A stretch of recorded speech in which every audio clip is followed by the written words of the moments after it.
लोकसभा चुनाव से पहले अपराधियों पर शिकंजा कसने के लिए भिवानी में आसपास के जिलों के और राजस्थान के कई जिलों के एसपी पहुंचे।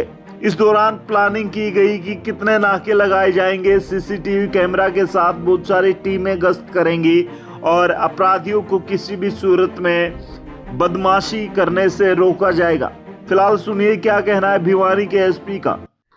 ये जो आज की इंटर स्टेट कोऑर्डिनेशन मीटिंग है, जिसमें हमारे भिवानी के साथ लगते सभी ज़िलों की ये मीटिंग हुई है, जिसमें चूरू डिस्ट्रिक्ट है, हनुमानगढ़ है और झुंझुनू है, उसके अलावा महेंद्रगढ़ भी हैं।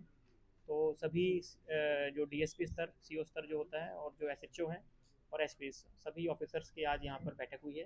काफ़ी विस्तार से हमने जितने भी हमारे इलेक्शन से संबंधित, जो इलेक्शन को फ्री एंड फेयर कंडक्ट कराने के लिए जितने भी गाइडलाइंस हैं, उस पर हमारे विस्तार पूर्वक डिस्कशन हुई है। और जॉइंट ऑपरेशंस, जॉइंट नाकाबंदी इत्यादि जो है, उसकी एक स्ट्रेटेजी बनाई गई है, जिसको आगे आने वाले समय में क्रियान्वित किया जाएगा।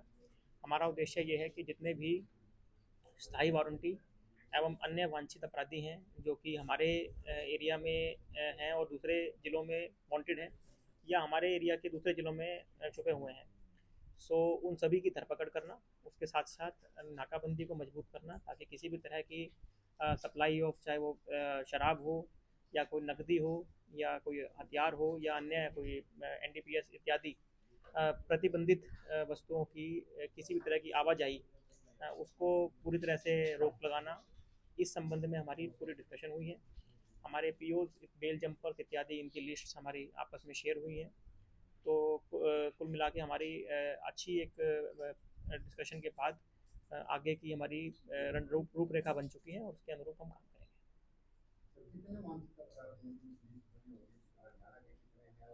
करेंगे।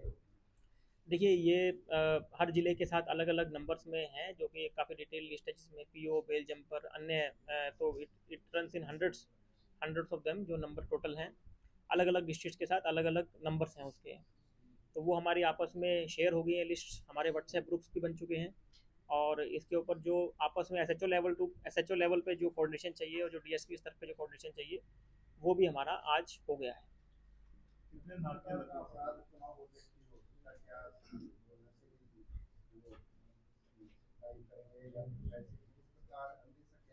देखिए, मुख्य तौर पर जो अपराधियों की जो धरपकड़ होती है, तो जो अपराधी इलेक्शन को प्रभावित कर सकते हैं, तो वो उसको रोकना है।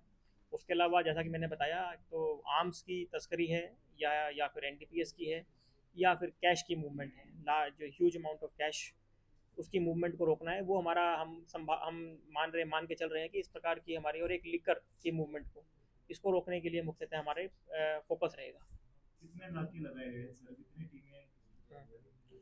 देखिए, भिवानी के साथ जो इंटर स्टेट बॉर्डर है, उस पर 10 नाके भिवानी लगाए हैं। उसके साथ साथ कॉरस्पॉन्डिंगली डिस्ट्रिक्ट चूरू, झुंझुनू, हनुमानगढ़, इन्होंने अपने अपने नाके लगा रखे हैं। इसके अलावा कुछ कच्चे रास्ते हैं, वो भी हमारे दोनों टीमों के द्वारा आइडेंटिफाई किए गए हैं।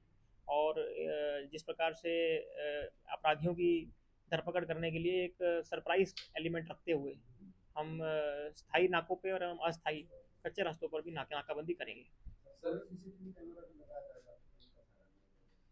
जी बिल्कुल, सीसीटीवी कैमरास जो हैं, काफ़ी सारे नाकोस पे ऑलरेडी इंस्टॉल्ड हैं। हमारे यहाँ के नाकोस पे तो एएनपीआर कैमरास इंस्टॉल्ड हैं, जिसमें इवन नंबर प्लेट भी डिटेक्ट होती है किसी भी व्हीकल की।